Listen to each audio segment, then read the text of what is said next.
بسم اللہ الرحمن الرحیم۔ السلام علیکم۔ میں حنا خان اپنے گھر کی سب سے چھوٹی اور لاڈلی بچی تھی۔ مجھ سے بڑی میری ایک بہن کرن تھی جو انتہائی نکچڑی اور مغرور تھی، یا میرے ساتھ ہی عجیب سے رہتی تھی کیونکہ میں اس کی سگی بہن نہیں تھی۔ میرے ابا نے 2 شادیاں کر رکھی تھیں۔ پہلی شادی سے کرن پیدا ہوئی تھی اور دوسری شادی سے میں۔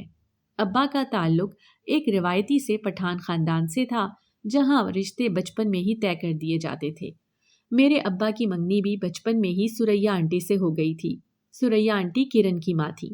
جوں جوں ابا بڑے ہوئے تو وہ بچپن میں جڑے اس رشتے کے خلاف ہوتے چلے گئے، لیکن خاندان کے بڑوں کا ڈر تھا کہ کبھی بول نہیں پائے۔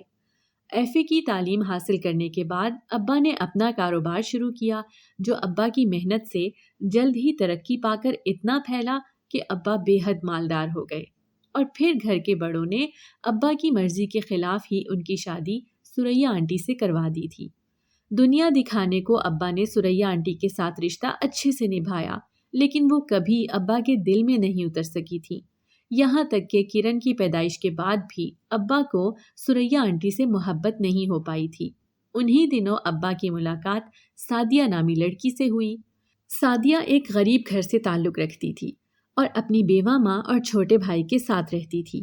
واجبی سی تعلیم تھی اور اوپر سے واجبی سی شکل و صورت، اسی لیے اسے کہیں نوکری نہیں مل رہی تھی تو ابا نے اسے سب کام سکھا کر اپنے آفس میں ریسیپشنسٹ کی نوکری دے دی تھی۔ عزت کی روٹی کما کر سعدیہ بہت خوش تھی، اور اس کی سب سے بڑی خوبی اس کا بلند اور اعلیٰ کردار تھا اور ذمہ داریوں کو اٹھانے کی ہمت تھی جس نے ابا کو بے حد متاثر کیا تھا۔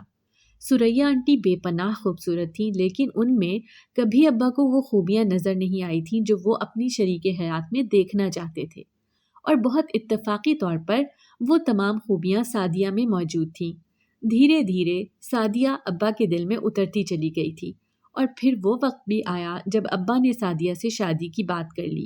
سعدیہ کو لگا باس ہے، نوکری دی ہے تو اس کا فائدہ اٹھانا چاہتا ہے، سو وہ نوکری چھوڑ کر ہمیشہ کے لیے چلی گئی تھی۔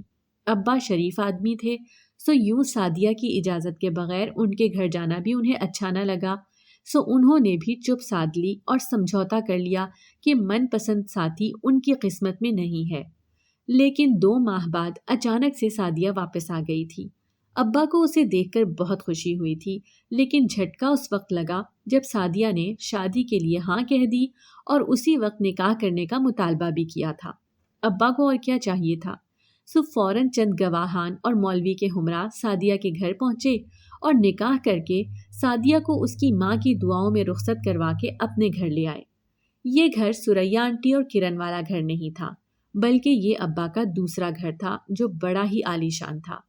ابا نے وہ گھر بھی سعدیہ کے نام کر دیا تھا۔ سعدیہ نے شادی جن بھی حالات یا مجبوری میں کی ہو، لیکن شادی کے بعد وہ اتنا اچھا شریک حیات پانے پر بہت زیادہ خوش تھی، اور ابا کے کہنے پر ہی اپنی ماں اور بھائی کو اپنے بنگلے پر ہی لے آئی تھی۔ ابا نے اس شادی کو سب سے خفیہ رکھا ہوا تھا، خاص طور پر سریا سے، کیونکہ وہ نکچڑی اور جھگڑالو عورت تھی جو ابا سمیت سب کا ویسے ہی جینا عذاب کیے رکھتی تھی، تو اگر شادی کا پتہ چل جاتا تو کیا کیا کر لیتی۔ شادی کے سال بھر بعد سعدیہ اور ابا کے ہاں ایک پیاری سی بچی نے جنم لیا تھا جس کا نام حنا خان رکھا گیا تھا، اور وہ حنا خان میں تھی۔ سعدیہ ماں اور ابا کی محبت کی نشانی تھی میں۔ ابا مجھ سے بے انتہا پیار کرتے تھے اور میرا ہر لاڈ اٹھاتے تھے۔ مجھے وہ ایسے ٹریٹ کرتے جیسے میں پھولوں سی نازک ہوں یا کوئی پری ہوں، اور سچی میں ابا کی پری ہی بن کر رہ گئی تھی۔ میں 4 سال کی تھی جب سنا کہ ابا کے گھر کے بڑے یعنی میرے دادا دادی کا انتقال ہو گیا ہے۔ موت کا سوگ ختم ہوا تو ابا نے مجھے اور اماں کو اپنے آبائی گھر لے جانے کا فیصلہ کیا تھا۔ انہوں نے سوچ لیا تھا کہ وہ مجھے اور اماں کو ہمارا صحیح حق دیں گے، سو ہم ابا کے آبائی گھر چلے آئے تھے، لیکن وہاں جو طوفان اٹھا تھا وہ تھمنے میں نہیں آ رہا تھا۔ سریا آنٹی کو جیسے ہی ابا کی شادی، بیوی اور ایک بیٹی کی موجودگی کا پتہ چلا تو وہ آپے سے باہر ہو گئی تھی۔ جو چیز ان کے ہاتھ میں آئی اسے توڑتی پھوڑتی گئی تھی۔ میں اور اماں ڈرے سہمے سے ایک کمرے میں بند ہو کر رہ گئے تھے، اور 3 دن تک ہم اسی کمرے میں رہے تھے، کیونکہ باوجود کوشش کے بھی سریا آنٹی کا غصہ قابو میں نہیں آ رہا تھا۔ میں نے یہ بھی سنا تھا کہ اس وقت ثریا آنٹی نے اپنے 5 بھائیوں کو بلایا تھا جو آ کر میرے ابا کو کافی ڈرا دھمکا کر گئے تھے۔ کچھ دن تک تو گھر میں شور شرابہ چلتا رہا تھا اور پھر اچانک سے ثریا آنٹی نہ صرف شانت ہو گئی تھی بلکہ کافی اچھی بھی ہو گئی تھی۔ وہ مجھ سے بھی اچھے سے بات کرتی تھی اور میری اماں سے بھی۔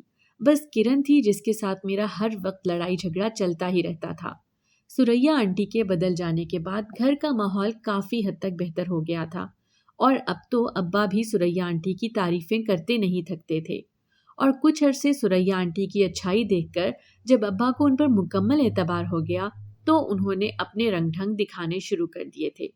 وہ مجھ پر غصہ کرنے لگی تھی اور کبھی کبھی بے وجہ ہی پیٹ ڈالتی تھی اور ابا سے شکایت کرنے کی صورت میں مجھے ہی ڈانٹ پڑتی تھی کیونکہ وہ ابا کے سامنے اتنی اچھی بن جاتی تھی جس کی کوئی حد نہیں۔ وہ ابا کی نظروں میں اپنے نمبر اور مقام بڑھانا چاہتی تھی جو وہ بڑھا چکی تھی۔ ابا کے سامنے وہ میری اماں سے ایسے پیش آتی تھی جیسے ان سے اچھی دوست اور سہیلی کوئی نہ ہو، لیکن ابا کی غیر موجودگی میں وہ اماں کے ساتھ ایسا رویہ رکھتی تھی جیسے اماں گھر کی نوکرانی ہو۔ اماں نے بھی ایک بار ابا کو بتانے کی کوشش کی تھی تو ابا اماں پر بھی پھٹ پڑے تھے۔ انہیں ثریا آنٹی پر اس قدر یقین تھا کہ وہ کبھی کچھ برا کر ہی نہیں سکتی۔ اماں نے جان لیا کہ ثریا آنٹی کے خلاف ابا کے سامنے کچھ کہنا بیل مجھے مار کے مترادف ہی ہے، تو اماں نے چپ اختیار کر لی اور مجھے بھی چپ رہنے کی تلقین کی تھی۔ ثریا آنٹی کا ٹارچر برداشت کرتے ہوئے ہمیں اس گھر میں 4 سال کا عرصہ مزید گزر گیا تھا۔ میں 8 سال کی ہو چکی تھی اور یہ میری بدقسمتی ہی تھی کہ 55 میں ہی سمجھدار ہو گئی تھی۔ ابا پہلے میری اماں اور مجھ سے بہت پیار کرتے تھے لیکن اب وہ پیار آدھے سے بھی کم رہ گیا تھا۔ ابا جھوٹ کہتے تھے کہ انہیں کبھی ثریا آنٹی اچھی نہیں لگی تھی، انہیں ہمیشہ سے ثریا آنٹی ہی اچھی لگتی تھی۔ بس وہ ان کی عادات کی وجہ سے ان سے دور بھاگتے تھے اور عادات بدلتے ہی ابا ان کے گرویدہ ہو گئے تھے۔ ثریا آنٹی اماں کو چڑھانے کا کوئی موقع ہاتھ سے نہیں جانے دیتی تھی۔ ثریا آنٹی نے یہ سارا کھیل اپنی دوست کے ساتھ مل کر بہت بڑا منصوبہ بنا کر رچا تھا۔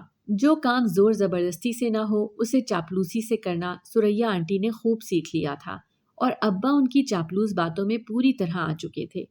زندگی اسی طرح گزر رہی تھی کہ ایک دن میں صبح اٹھی تو مجھ پر قیامت گزر گئی تھی اور میرا دل چکنا چور ہو گیا تھا۔ رات کو خوشی خوشی اپنی ماں کے گلے لگ کر سوتے ہوئے مجھے نہیں معلوم تھا کہ صبح اٹھ کر میں اپنی ماں کو نہیں دیکھ سکوں گی۔ میری آنکھ صبح ابا کی اونچی آواز سے کھلی تھی۔ میں نے دیکھا میرے پاس ماں موجود نہیں ہے تو مجھے لگا ابا اماں پر چلا رہے ہوں گے، تو میں بھاگتے ہوئے کمرے سے نکلی، لیکن اگلے ہی پل میرے پیروں تلے سے زمین نکل گئی تھی کیونکہ باہر سب موجود تھے، صرف میری ماں موجود نہیں تھی۔ ابا ہاتھ میں کوئی کاغذ پکڑے غصے سے پاگل ہوتے ہوئے میری اماں کے لیے ایسے ایسے الفاظ استعمال کر رہے تھے کہ مجھے یقین نہیں ہوا کہ یہ میرے ابا ہیں۔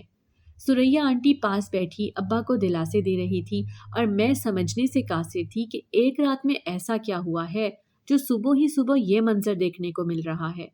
اسی وقت ابا کی نظر مجھ پر پڑی تو وہ میری طرف لپکے تھے اور پہلی بار تھی کہ مجھے ابا سے بے انتہا خوف آیا تھا۔ ابا نے مجھے کندھوں سے پکڑ کر جھنجھوڑ ڈالا تھا۔ وہ مجھ سے پوچھنے لگے تھے کہ بتاؤ تمہاری ماں کہاں ہے؟ میں روتے ہوئے ابا کو دیکھتی رہی تھی کیونکہ میں نہیں جانتی تھی کہ یہ سب کیا ہو رہا ہے۔ ابا مجھے حقارت سے جھٹک کر گھر سے نکل گئے اور پیچھے کڑی ثریا آنٹی نے با آواز بلند کہا تھا، بد کردار ماں کی بیٹی بھی بد کردار ہی ہوگی۔ وہ سارا دن میں روتی رہی تھی۔ میں ماں کو پکارتی رہی تھی لیکن پتہ نہیں ماں کہاں تھی۔ ابا شام کو لوٹے تو بہت ٹوٹے ہوئے اور تھکے ہارے سے تھے اور تب مجھے پتہ چلا کہ میری ماں میرے باپ کو چھوڑ کر اپنے پرانے آشنا کے ساتھ بھاگ چکی ہے۔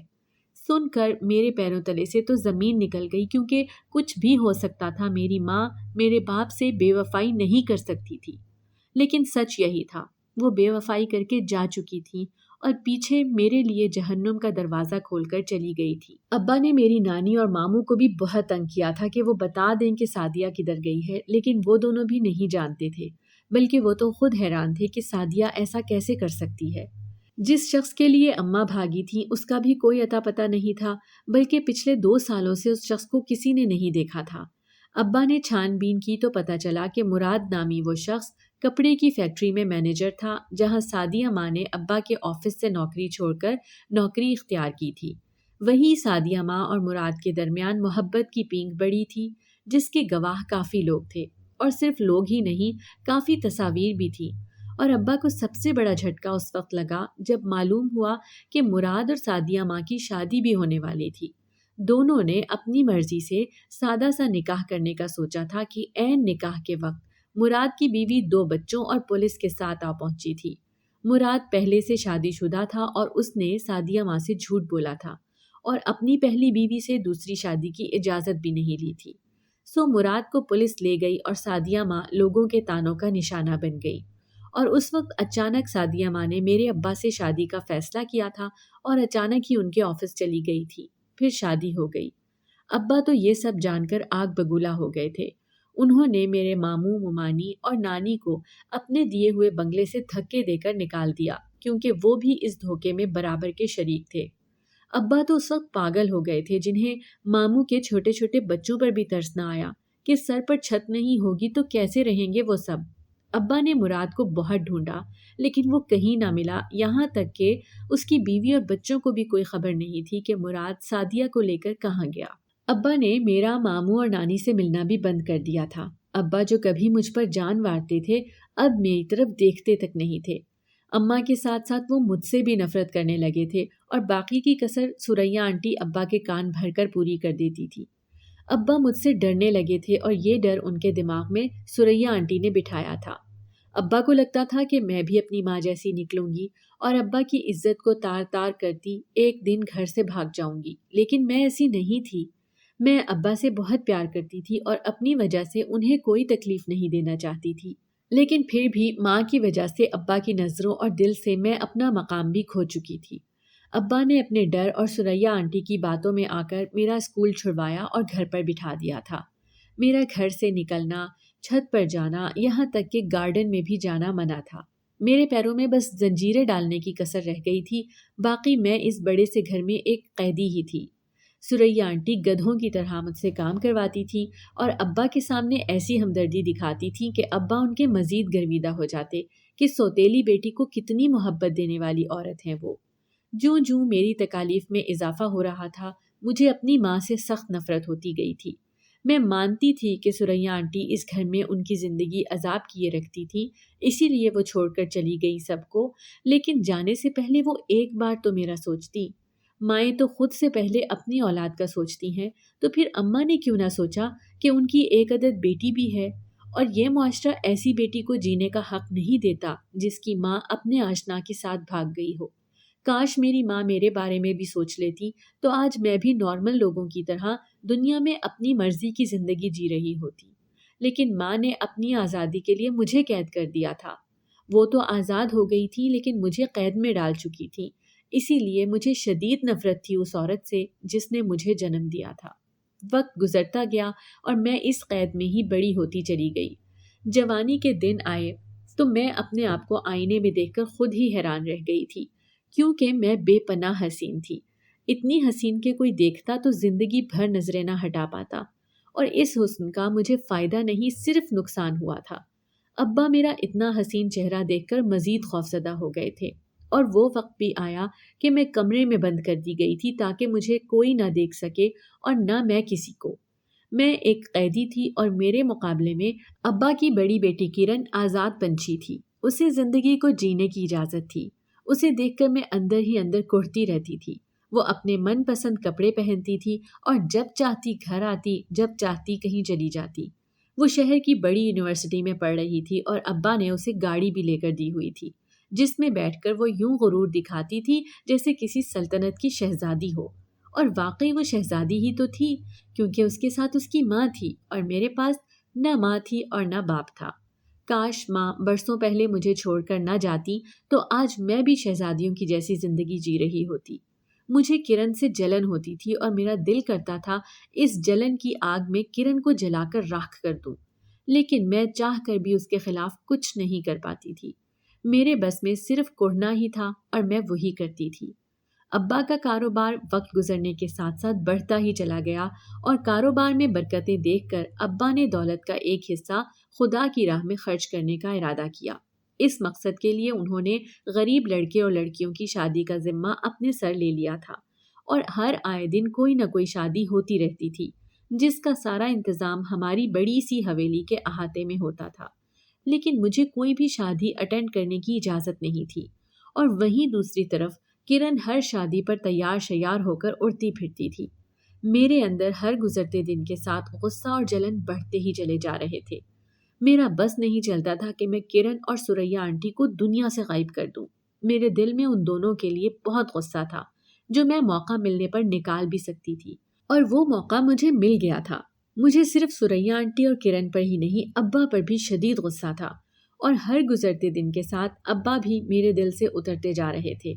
سب کے سب مل کر میرے ساتھ برا کر رہے تھے، تو میں کیوں اچھائی کی مورت بنتی؟ میں نے موقع ملتے ہی سریا آنٹی، ابا اور کرن پر وار کرنے کا سوچ رکھا تھا، اور وہ موقع مجھے تب ملا جب ابا نے اگلے ہفتے گھر میں پھر سے 2 شادیاں ہونے کی اطلاع دی تھی۔ ابا کے پاس ایک غریب لڑکا آیا تھا جس کو ابا نے کام بھی دیا اور محلے کی غریب لڑکی سے اس کی شادی بھی طے کر دی تھی، اور وہیں ابا کے کسی پرانے دوست کا بیٹا نقاش بھی ابا کے پاس آیا تھا۔ نقاش کا باپ مر چکا تھا اور مرنے سے پہلے اسے یہاں بھیج دیا تھا تاکہ میرے ابا اسے سنبھال سکیں۔ نقاش کو ابا نے اپنے ساتھ آفس جوائن کروا دیا تھا اور کرن کی شادی بھی نقاش کے ساتھ طے کر دی تھی۔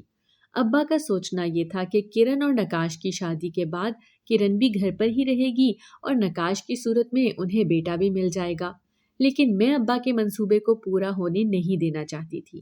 جس طرح میری خواہشات ادھوری رہ گئی تھی تو لازم تھا کہ سب کی خواہشات ادھوری ہی رہ جائیں۔ میں نے شادی والے دن دلہن بنی کرن کو دودھ میں بے ہوشی کی دوا دے کر بے ہوش کیا اور اسٹور روم میں بند کر دیا۔ نکاح خاں آیا تو دلہن غائب تھی، اور یہ دیکھ کر پورے گھر میں جیسے کوہرام مچ گیا تھا۔ میں نے کرن کی ہینڈ رائٹنگ میں ایک نوٹ بھی لکھ کر رکھ دیا تھا، جو پڑھتے ہی ابا ڈھہ گئے تھے۔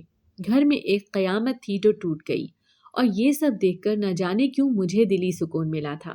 سریا آنٹی کو آج پہلی بار تکلیف سے روتے دیکھا تھا، اور یہ دیکھنا مجھے بہت سکون دے گیا تھا۔ کرن کے اپنے آشنا کے ساتھ گھر سے بھاگ جانے کی اطلاع مہمانوں تک پہنچی تو چہ میں گویاں ہونے لگی تھی، اور تب میری ماں کو بھی یاد کیا گیا تھا۔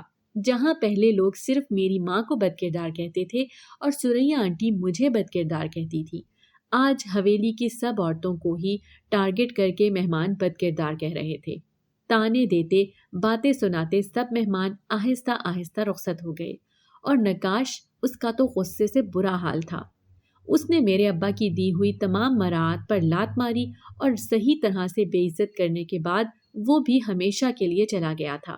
کرن کی زندگی میں بھونچال مچا کر میں بہت خوش تھی، اور ابا اور سریا آنٹی کو روتا ہوا دیکھ رہی تھی کہ سغرا بی نے آ کر سب کچھ خراب کر دیا۔ وہ کسی کام سے اسٹور روم گئی تو وہاں بے ہوش کرن کو دیکھ کر آئی تھی، اور جیسے ہی ابا اور سریا آنٹی کو بتایا تو وہ بھاگتے ہوئے اسٹور روم گئے اور کرن کو اٹھا کر لے آئے۔ میں ایک دم خوفزدہ ہو گئی تھی، کیونکہ ہوش میں آنے کے بعد کرن بتانے والی تھی کہ وہ دودھ پی کر بے ہوش ہوئی تھی، اور دودھ اسے میں نے پلایا تھا۔ میں نے ڈر سے خود کو کمرے میں بند کر دیا تھا، کیونکہ ابا اور سریا آنٹی مجھے بخشنے والے نہیں تھے۔ کوئی 2 گھنٹے کے بعد میرے کمرے کا دروازہ زور زور سے بجنے لگا تھا، اور باہر سے سریا آنٹی اور ابا کی آوازیں آ رہی تھیں۔ میں نے بہت ہمت کر کے جیسے ہی دروازہ کھولا، ابا کا زناٹے دار تھپڑ میرے گال پر پڑا تھا۔ میں چکرا کر رہ گئی۔ تمہیں کس چیز کی کمی ہونے دی تھی میں نے، جو تم نے میری عزت کی دھجیاں بکھیر کر رکھ دی؟ تم بھی اپنی ماں جیسی ہی نکلی ہو، آستین کا سانپ۔ اس گھٹیا اور بدکردار عورت کی تربیت ہو تم سے بھلا میں کیسے امید کر سکتا تھا کہ تم میری عزت کو کبھی کوئی نقصان نہیں پہنچاؤ گی؟ ڈائن بھی 7 گھر چھوڑ کر وار کرتی ہے، لیکن تم نے تو اپنی ہی بہن اور باپ کی عزت پر وار کر کے ہماری ذات کی دھجیاں بکھیر کر رکھ دی ہیں۔ شکل مت دکھانا تم مجھے آئندہ اپنی۔ ابا مجھے سخت الفاظ سنا کر جا چکے تھے۔ کرن کو بے ہوش کرتے وقت میرا دماغ بالکل کام نہیں کر رہا تھا، ورنہ میں اتنا تو سوچتی کہ بعد میں نتائج مجھے ہی بھگتنے پڑیں گے۔ ابا تو صرف ایک تھپڑ مار کر گئے تھے، اور سریا آنٹی نے تو مجھے پٹخ پٹخ کر مارا تھا۔ میرے چہرے پر نیل پڑ گئے تھے اور جسم جیسے ٹوٹنے لگا تھا۔ اس پل مجھے خود کے وجود سے بھی بہت نفرت ہوئی تھی اور میرے دل نے چاہا تھا کہ میں مر جاؤں۔ میں نے مر جانے کا فیصلہ کر لیا تھا۔ میں مر کر بروز حشر اپنے باپ کا گریبان پکڑ کر پوچھنا چاہتی تھی کہ 2 بیٹیوں میں اتنا فرق کیوں؟ اور میں اپنی ماں سے پوچھنا چاہتی تھی کہ کسی غیر کے لیے اپنی اولاد کو کون ماں ایسے ہی چھوڑ کر جاتی ہے؟ میں ماں سے نفرت کرتی دل ہی دل میں ان کو کوس رہی تھی کہ میرے دماغ میں ایک جھماکا سا ہوا تھا۔ میں نے کچھ ایسا سوچا جو آج سے پہلے میں نے کبھی نہیں سوچا تھا، اور مجھے حیرت تھی کہ یہ عقل مجھے پہلے کیوں کر نہیں آئی۔ ایسا بھی ہو سکتا تھا، میں نے پہلے کیوں نہیں سوچا تھا؟ جو کچھ آج میں نے کرن کے ساتھ کیا تھا، ہو سکتا ہے برسوں پہلے وہی سب کچھ میری ماں کے ساتھ ہوا ہو اور کرنے والی سریا آنٹی ہو۔ یہ ہو سکتا تھا اور ایسا ممکن تھا۔ یہ ہو سکتا تھا کہ برسوں پہلے سریا آنٹی نے اماں کے نام کی جھوٹی چٹھی لکھ کر اماں کو کہیں غائب کر دیا ہو۔ ایسا بالکل ہو سکتا تھا، اور اگر ایسا تھا تو کتنا غلط تھا کہ میں اپنی ماں سے نفرت کرتی آئی تھی۔ میں اگلے دن اپنے تمام ڈر اور خوف کو ایک طرف رکھے سریا آنٹی کے سامنے کھڑی جواب طلب کر رہی تھی کہ میری ماں کہاں ہے۔ تو انہوں نے آگے سے مجھے بہت باتیں سنائی، لیکن جب میں نے کہا کہ جو کل میں نے کرن کے ساتھ کیا ہے آپ نے وہی میری ماں کے ساتھ کیا ہوگا، تو وہ ایک پل کو گڑبڑا گئی تھی، لیکن پھر فوراً سنبھل گئی۔ وہ کچھ بتانے والی نہیں تھی، اس لیے میں نے خود ہی کوئی سراغ ڈھونڈنے کی کوشش کی، لیکن باوجود کوشش کے بھی میں کچھ پتہ نہ لگا پائی۔ اماں تو مجھے نہ ملی، لیکن مجھے اس دوران کوئی اور مل گیا تھا جسے دیکھ کر دل بے اختیار دھڑک اٹھا تھا۔ میں برسوں بعد اس دن چھت پر گئی تھی جب مجھے کسی کی بے پناہ خوبصورت آواز میں گیت سنائی دینے لگا۔ میں نے منڈیر سے جھانک کر دیکھا تو دل تھام لیا تھا، کیونکہ سامنے کریانے کی دکان کے آگے بینچ پر بانسری کی دھن کے ساتھ گیت گاتا وہ لڑکا کسی ریاست کے شہزادے سے کم نہیں تھا۔ میں اسے ایک ٹک دیکھے چلے جا رہی تھی کہ مجھے ابا کی گاڑی کی آواز سنائی دی تو میں بھاگ کر اپنے کمرے میں پہنچی تھی، لیکن اپنا دل وہیں بانسری بجاتے شہزادے کے پاس بھول آئی تھی۔ میں نے باتوں باتوں میں سغرا بی سے اس بانسری والے کے بارے میں پوچھا تو پتہ چلا کہ اس کا نام تسکین ہے اور وہ اپنے چچا کے پاس رہتا ہے کیونکہ اس کے ماں باپ نہیں ہیں۔ چچا اس کے ساتھ اچھا سلوک نہیں کرتا تھا۔ یہ سن کر مجھے اس کی اور اپنی کہانی ایک جیسی لگی۔ میں چپکے تسکین کے خواب دیکھنے لگی تھی، اور اس دوران ہی میری کرن کے لیے جیلسی بھی کم ہو گئی تھی اور میں اس پر دھیان بھی اب کم ہی دیتی تھی۔ لیکن ایک دن جب میں اس کے کمرے کے پاس سے گزر رہی تھی تو اس کا دروازہ کھلا ہوا تھا، اور کھلے دروازے سے میں نے کچھ ایسا سنا کہ میرے رونگٹے کھڑے ہو گئے تھے، اور میرا دل کیا کہ میں اپنا سر دیوار میں دے ماروں کہ میں کس قدر بے وقوف واقع ہوئی تھی۔ میں نے دیکھا کہ کرن کسی سے ہنس ہنس کر فون پر بات کر رہی تھی اور بتا رہی تھی کہ وہ نقاش سے شادی نہیں کرنا چاہتی تھی، اور پھر اس طرح شادی ٹوٹی کہ سانپ بھی مر گیا اور لاٹھی بھی نہ ٹوٹی۔ کرن فون پر یقیناً اپنے عاشق سے بات کر رہی تھی اور اسے بتا رہی تھی کہ کیسے اس کی بے وقوف بہن یعنی میں نے اس کی انجانے میں مدد کی اور تانے تشنے بھی میں نے ہی کھائے۔ ابا ان دنوں کرن کے لیے پھر سے رشتہ تلاش کر رہے تھے، تو کرن نے فون پر اگلے دن اپنے عاشق کے ساتھ بھاگنے کا منصوبہ بنا لیا۔ میں سب کچھ جان چکی تھی، لیکن اس بار میں کوئی بے وقوفی نہیں کرنے والی تھی۔ سو کرن کو چپ چاپ رات کے اندھیرے میں نے اپنی آنکھوں سے بھاگتے دیکھا تھا۔ اگلی صبح گھر میں بھونچال آیا تو میں جانتی تھی کہ اب توپوں کا رخ میری طرف ہوگا، اور وہی ہوا۔ ابا نے بغیر لحاظ کیے مجھے پھر کھری کھری سنائی، لیکن اسی وقت محلے کی ایک آنٹی آئیں جنہوں نے رات کو کرن کو کسی لڑکے کے ساتھ جاتے دیکھا تھا۔ میں نے شکر کیا کہ میرے سر سے بلا ٹلی اور اب میری باری تھی۔ میں نے سریا آنٹی اور ابا کے سامنے کہا تھا کہ میں تو ایک بدکردار ماں کی بیٹی ہوں، لیکن کرن تو ایک باکردار ماں کی بیٹی تھی، وہ کیوں بھاگ گئی گھر سے؟ لیکن میرے سوال کا جواب اماں ابا کے پاس نہیں تھا۔ ابا نے کرن کو بہت ڈھونڈا لیکن وہ نہ ملی، تو ویسے ہی صبر کر لیا جیسے میری ماں کے جانے پر کیا تھا۔ کرن 1 مہینے بعد خالی ہاتھ روتے ہوئے واپس آ گئی تھی، اور حیرت کر دینے والی بات یہ تھی کہ ابا نے اسے گھر پر رکھ بھی لیا تھا۔ اگر میں ایسا کرتی تو ابا مجھے جان سے مار ڈالتے، لیکن کرن کو قبول کر لیا گیا تھا، باوجود اس کے بھی کہ وہ 1 مہینہ گھر سے باہر کسی غیر مرد کے ساتھ رہ کر آئی تھی۔ کرن کے عاشق نے اسے شادی کا لالچ دے کر استعمال کیا اور چھوڑ دیا اور شادی نہ کی، تو وہ روتی دھوتی گھر کو واپس آ گئی تھی۔ ایک ایک کو پکڑ کر میری ماں کی بدکرداری کے قصے سنانے والی سریا آنٹی اب اپنی بیٹی کے خلاف کسی کو ایک بات نہ کرنے دیتی تھی۔ سریا آنٹی اور ابا دونوں ہی بہت ڈبل سٹینڈرڈ لوگ تھے، جن کے اصول میرے لیے کچھ اور تھے اور کرن کے لیے کچھ اور۔ کرن کے پاس ماں باپ کا ساتھ تھا تو وہ جلدی ہی زندگی کی طرف لوٹ آئی اور ایک بار پھر سے کھل کر جینا شروع کر دیا۔ ابا آتے جاتے کرن کے صدقے اتارتے تھے اور ایک بار پھر اس کی شادی کرنا چاہتے تھے۔ مجھے ابا پر حیرت ہوتی تھی کہ وہ میرے متعلق کچھ سوچنے کو تیار ہی نہیں تھے۔ کرن کی شادی کرنی ہے، محلے کے سب غریب لڑکے لڑکیوں کی شادی کرنی ہے، لیکن میری شادی نہیں کرنی۔ غلطی سے اگر کبھی میرے لیے کوئی رشتہ آ جاتا تو ابا انکار کر دیتے تھے۔ میری شادی کے لیے وہ نہیں مانتے تھے اور میری شادی کے متعلق سوچتے بھی نہیں تھے۔ انہی دنوں سنا کہ ابا محلے کے کچھ لڑکے لڑکیوں کی شادی کروا رہے ہیں اور ان میں تسکین بھی شامل تھا۔ تسکین کو میں بہت پسند کرتی تھی اور اس سے میں شادی کرنا چاہتی تھی، لیکن ابا اس کی شادی کسی اور سے کروا رہے تھے جو مجھے کسی صورت منظور نہیں تھا۔ میں نے اپنی زندگی میں بہت کچھ کھویا تھا اور اب میں اپنی دل کی خوشی تسکین کو نہیں کھونا چاہتی تھی اور اس کے لیے میں کچھ بھی کرنے کو تیار تھی۔ میں نے ایک منصوبہ بنایا اور پورے دل سے اس پر عمل درآمد کی تیاری کرنے لگی۔ شادیاں ہمیشہ کی طرح ہماری حویلی کے احاطے میں تھیں اور ہمیشہ کی طرح ہی مجھے شادیوں میں جانے کی اجازت نہیں تھی۔ دلہا دلہن کو صرف رخصتی کے وقت احاطے میں بنے اسٹیج پر بٹھایا جاتا تھا، باقی نکاح وغیرہ اوپر کے پورشن کے الگ الگ کمروں میں ہوتے تھے۔ جب دلہنوں کو نکاح کے لیے اوپر کے پورشن میں لے جایا جا رہا تھا تو میں نے تسکین کی ہونے والی دلہن کو دھوکے سے اپنے کمرے میں بلایا اور بے ہوش کر کے اس کا لہنگا خود پہن کر تیار ہو گئی۔ اسے باندھ کر اسٹور روم میں بند کر دیا اور پھر بڑا سا گھونگھٹ نکال کر میں دلہنوں میں آ کر بیٹھ گئی۔ ایک اچھی بات کہ نکاح گواہان میں میرے ابا شامل نہیں ہوتے تھے اور دوسرا میں گھر سے باہر کبھی نہیں نکلی تھی تو مجھے بہت کم لوگوں نے دیکھ رکھا تھا، اسی لیے کسی نے مجھے نہ پہچانا اور میں نے خاموشی سے نکاح نامے پر دستخط کر دیے۔ میں بہت خوش تھی کہ مجھے تسکین مل گیا۔ تھوڑی دیر بعد سب دلہنوں کو اسٹیج پر بٹھایا گیا تو تب بھی ہمارے چہروں پر گھونگھٹ ہی تھے اور رخصتی بھی اسی طرح ہو گئی۔ میں دلہن بنی سجے سجائے بیڈ پر بیٹھی ہواؤں میں اڑ رہی تھی کیونکہ آج میری سہاگ رات تھی، لیکن میرے اوپر آسمان اس وقت ٹوٹا جب میرے شوہر نے میرا گھونگھٹ اٹھایا، کیونکہ میں نے تو شادی تسکین سے کی تھی اور میرا شوہر تسکین نہیں بلکہ کوئی اور تھا۔ میں گھبرا کر پیچھے ہٹی اور چلانے لگی تھی۔ میں نے محسوس کیا کہ میں ایک عالی شان کمرے میں ہوں جبکہ تسکین تو ایک غریب لڑکا تھا۔ اسی پل میرے شوہر نے مجھے ایک ایسی بات بتائی جس نے میرے جسم سے روح نکال دی تھی۔